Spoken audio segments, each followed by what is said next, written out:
The tunnel that we're going to today was actually discovered back on February 4th. People from the neighborhood actually reported it because of all the suspicious activity.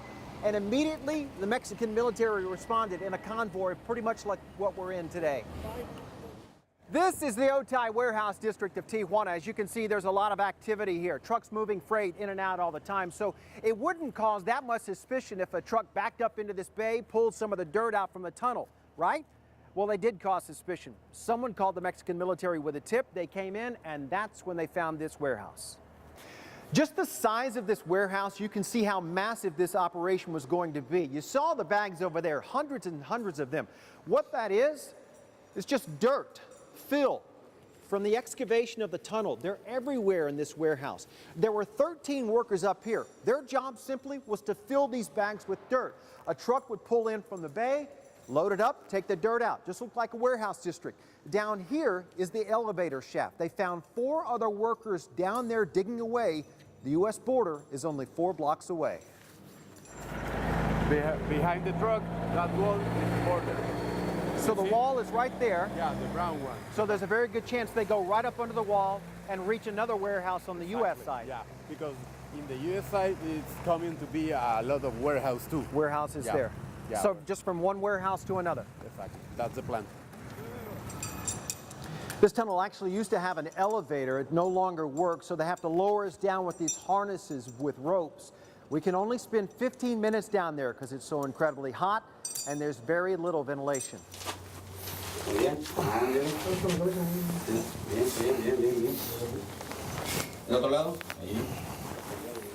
So we've just come down what was the elevator shaft. We had to be lowered about 12 meters. They tell us that the tunnel here runs about 300 meters in the direction of the U.S. border. They never knew where it was going to come up on the other side. As soon as you get out of the shaft, you can feel the humidity. Without any type of ventilation, you can't imagine what the workers here were put through, filling hundreds and hundreds and hundreds of these bags with this dirt. Take it, haul it out, start all over again. Like most of the tunnels we've seen pictures of before, this tunnel was very labor intensive. Plywood reinforcing the walls and the ceiling, 2x4s every couple of feet as well. And then the most interesting thing is the rail system running all the way through. This would have been 300 yards long, trucking nothing but the drugs from one side of the tunnel to the other.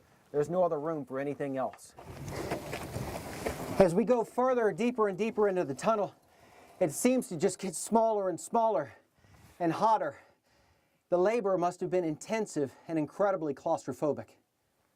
Building a tunnel like this must be a very slow, meticulous process.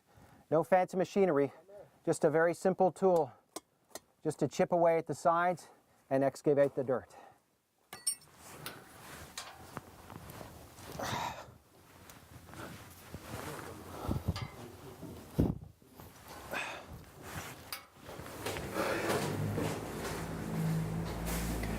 When the Mexican military arrived, there were 17 people working at this time, but the turnover must have been pretty incredible. As you can see, there are clothes that are lying here, laying out probably after a long day's work. In here, there are beds, one after another. They probably did a shift, got a little sleep, cleaned up, went back down and did some more. But here's the biggest clue of all in this whole thing. Mexican military found this soon after the raid. Pizza box from Moreno Valley, California. They seem to think that some of the suppliers came from Riverside.